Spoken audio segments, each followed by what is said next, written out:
Don't miss any content. Don't forget to subscribe and click the notification bell.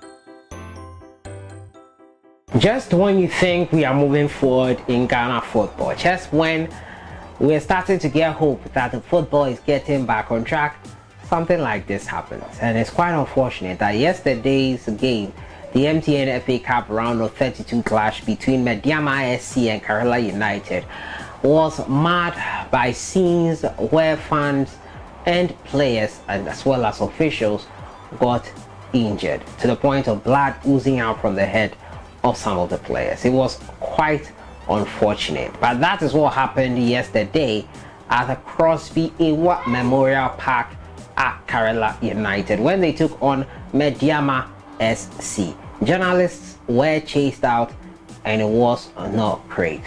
Fortunately, some perpetrators have been nabbed. We'll look at that story further today. We're also going to talk about Isaac Dogbe. Over the weekend, Isaac Dogbe beat Adam Lopez, and we're telling you what that means for the Ghanaian also today. As usual, subscribe if you have not, click on the notification bell to get more updates. So we'll start from the camp of Karela United and Medeama SC. Karela United took on Medeama SC at the Crosby Ewa Memorial Park yesterday, and unfortunately the scenes after the game was not great. There were nasty scenes at the place after irate fans reportedly attacked Medeama SC players, while journalists were chased out in an ongoing feisty MTN FA Cup round of 32 game with Karela United in an explosive Western Derby on Sunday. Now, referee Philip Arthur Forson was forced to delay the match on 2 occasions following the marauding attacks from the home fans. Medeama midfielder Eric Kwara was bleeding profusely after being hit with missiles from angry fans as he made his way to the tunnel after the first half. Military men detailed at the venue were having a torrid time to control the home supporters in a highly hostile atmosphere in Ehinase. Medeama were leading at the time 2-1, but was a temporary hold-up again, with fans reportedly throwing missiles onto the pitch. The military was forced onto the pitch to protect life and property in what has been an extraordinary scene at Ehinase. Some journalists were denied entry to the stadium, with the game delayed close to 30 minutes into the second half. Prince Opoku opening the scoring in the first half, capitalizing on a defensive howler to give the visitors the lead. Ebenezer Akabi increased the tally with a superb finish before Diawisi Taylor pulled one back for Karela United. In light of that, Medeama SC have automatically progressed, and rightly so, to the next stage. It's quite unfortunate, but thankfully these two have been nabbed by the Ghana Police Service for being two of the people behind the perpetrators at the stadium.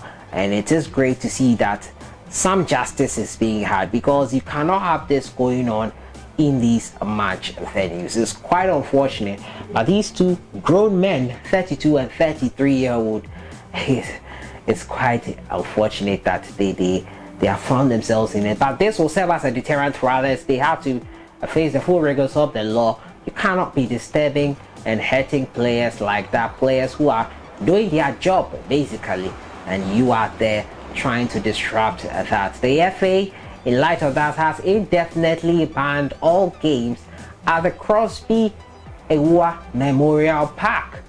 Indefinite. It is not clear whether that ban will be lifted, but right now it's an indefinite ban, and Karela United will need another home venue for the remainder of their Premier League games. They are out of the MTN FA Cup.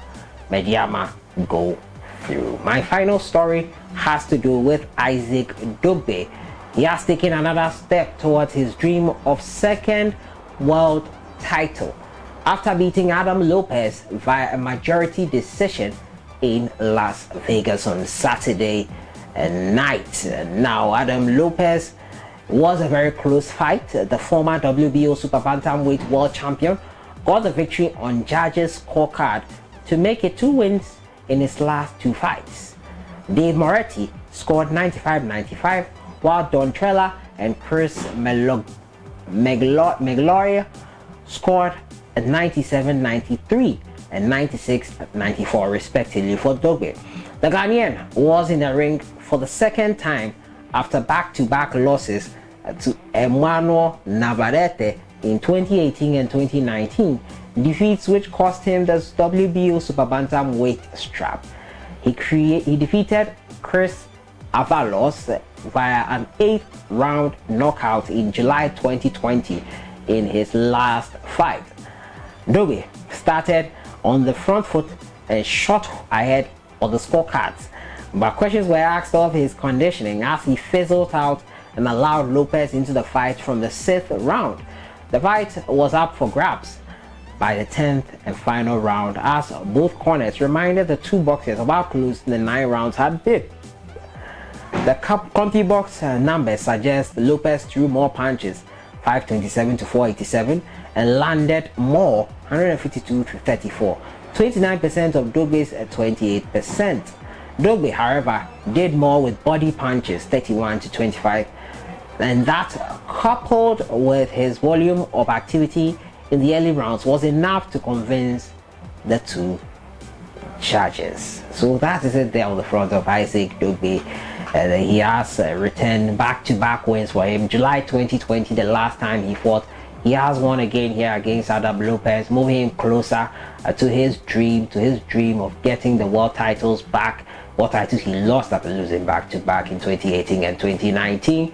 We wish him the very best. Neho Isaac Dogbe trying to put things together on his front there. So that has been it for today as we looked at the weekend's action. Hartlepool thrashing Windy Professionals, Kumasi Asante Kotoko beating a resilient Thunderbolt FC as the two teams prepare for the Super Clash on Sunday the 27th of June.